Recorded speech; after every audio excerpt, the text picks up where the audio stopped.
guys, I am here with Evelyn. She is my Emerson sculpt by Noe Art Dolls. Kind of on a roll with changing some of my silicones because I hadn't been showing my silicones as much recently. So sometimes I just like go through phases, and I kind of like to rotate my dolls and make sure they all get a little bit of air time. But I'm going to go ahead and change her out of this panda outfit, which is so cute on her. But I want to try this outfit by Babidu. I It's really cute. It's a size, what is the size? It's a size 1 month, which should be 0 to 3. So I think that'll fit and should look so cute on her. So let me go ahead and change her. And yeah, and I wanted to talk about this hobby and our finances. Okay. So so yeah, I thought it would be a good topic to chat about. I feel like on Facebook I've been seeing a number of posts from artists about how hard it is to make a living with, as a reborn doll artist. It's very difficult. And it's so hard, right? Because collectors complain about the prices, right? Because the prices are expensive. This is not an inexpensive hobby. But then, I definitely I understand it from both points of view.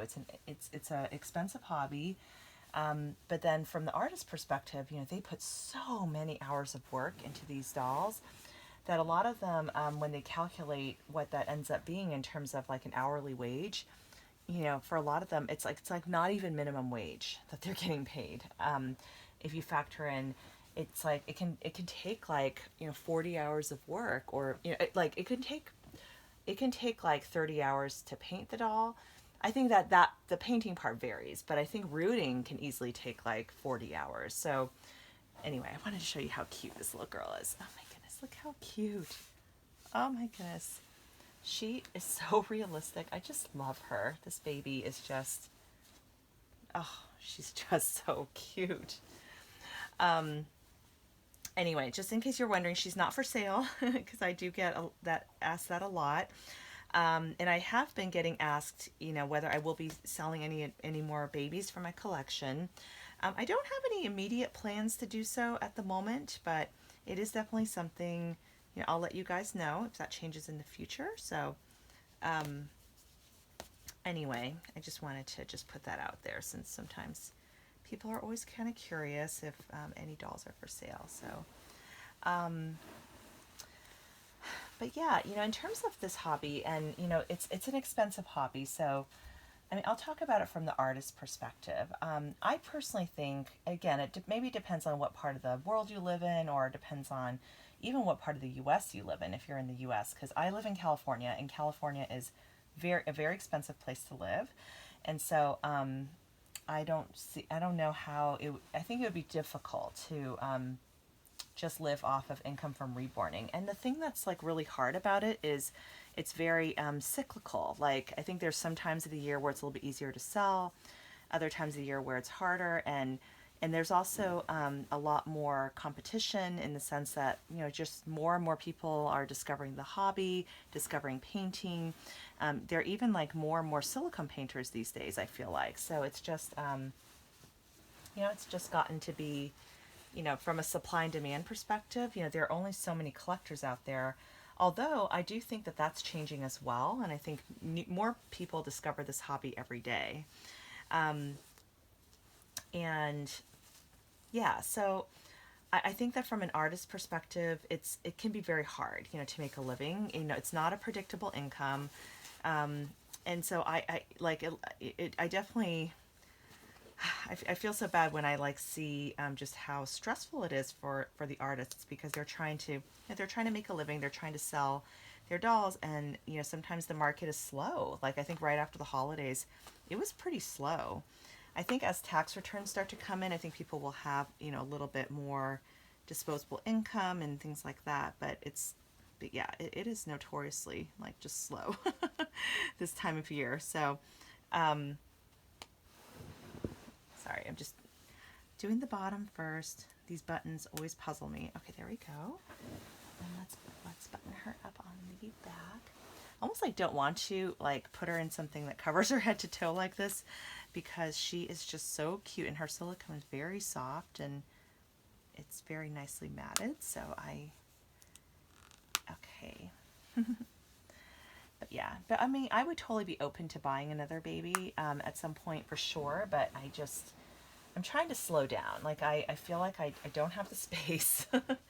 And actually, guys, I'm going to need to sell off a lot of our Paradise Galleries collection. So if you guys are interested in, Paradise Galleries babies, please let me know. I'm hanging on to my couple of Ashton Drake babies, but my two silicone Ashton Drakes at this point. But if you're interested in any of the PG babies, let me know. So I'll probably try to figure out who we want to let go of and maybe do a video. So, oh my goodness, Evelyn, so cute. So so anyway, I guess from a oh my gosh, she's so nice to hold. Like literally, sometimes I feel like I'm losing interest in the hobby because I just sometimes go days without touching any of my dolls. And then I do a video, and I appreciate that about YouTube. It does keep me engaged in the hobby.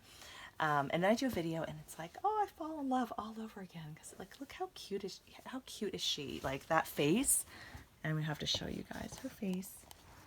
It's just so irresistible. Like she is just precious.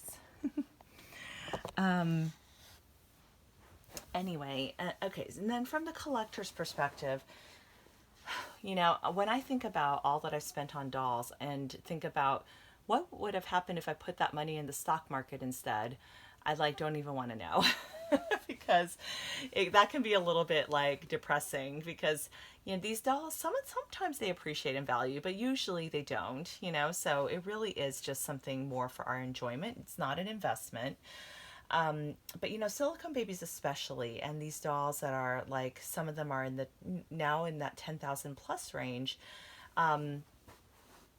It is just more than I would want to spend on a doll. Like again, I guess never say never, right? If I were, just super, super wealthy, maybe I guess I would consider that, but it's just,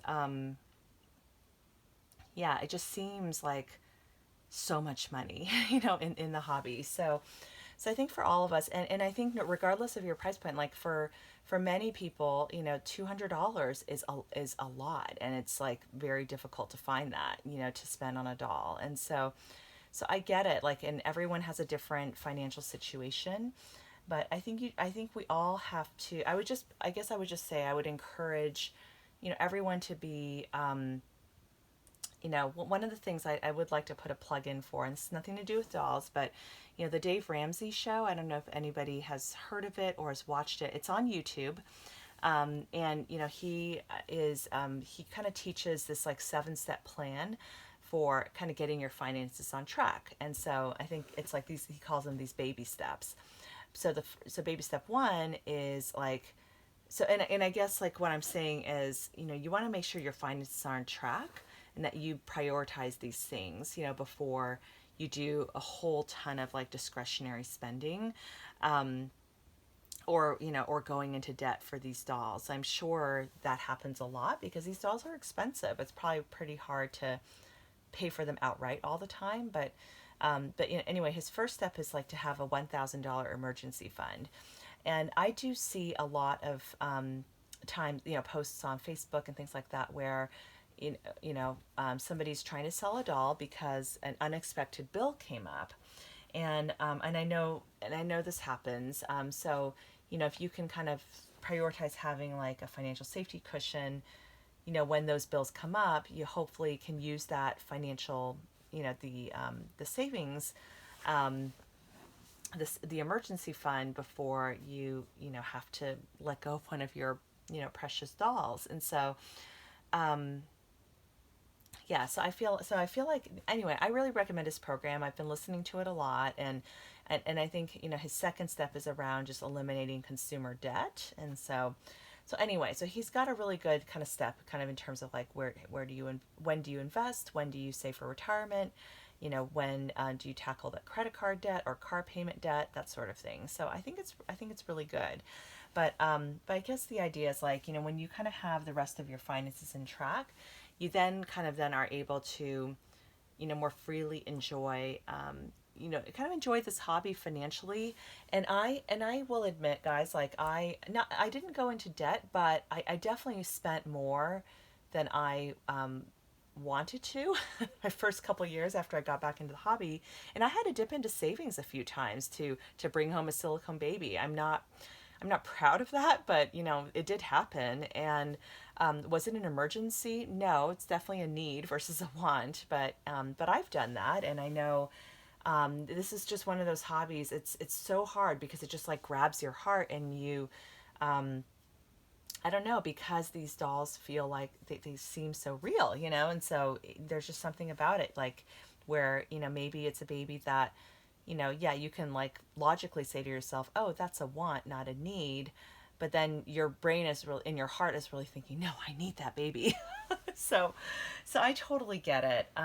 But yeah, I think it is important for us to know like our own limits when it comes to our budget, and just to also be understanding when artists have to charge what they charge because they need to make a living, and they put in a ton of work, and I think they deserve every penny of what they earn because it is a lot of work, painting a reborn or making a silicone baby. I mean, this baby had to be sculpted, poured, painted, matted, rooted. I mean, it is just there's a lot of work that goes into it, but then look at the finished result. It's just absolutely incredible. Um, so anyway, I just wanted to mention that, and what do you guys do in terms of fitting this hobby into your finances? Do you have a separate budget line item for your dolls? Do you have like quote unquote dolly money where you're keeping that separate in a PayPal account? What do you guys do? I don't actually have dolly money. I kind of thought of doing that for a while, but then I don't like the idea of money sitting there not earning interest. So I just keep it in, one of those higher yield interest accounts, which honestly they don't pay that much, but you can get like 1.7% or whatever, in one of these, other online banks. And so that's better than 0%. So I'd rather it earn something while it's sitting there. That's why I don't really do the PayPal piece to keep it separate. The other thing I thought about doing, because Dave Ramsey advocates like a cash envelope budgeting system, I'm curious if any of you guys have tried that, because I feel like I'm always like over budget. Like I'm not, well, I'm not over budget, but I always like get my credit card statement and I'm always like, whoa, I spent way more than I thought I was going to spend. Like, how did that happen? And I think it's because when you pay with your credit card, it's like just too easy to it's too easy to not feel the pain when you pay with a credit card. So it's just easier to spend more. It just is. So I've been thinking about maybe doing like a cash envelope budgeting system or something like that, just for myself, at least for like the day-to-day expenses where I'm like out and about, like going to stores, going to restaurants and things like that. Might be a good way to kind of try to keep things on track.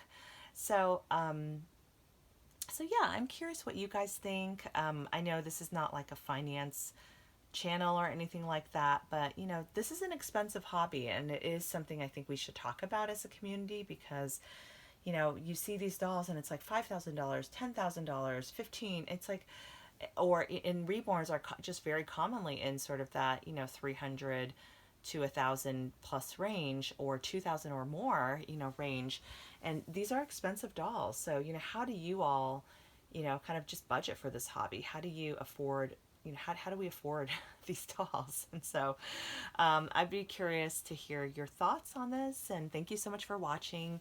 And Evelyn's gonna say bye, and we will see you guys on the next video. Bye.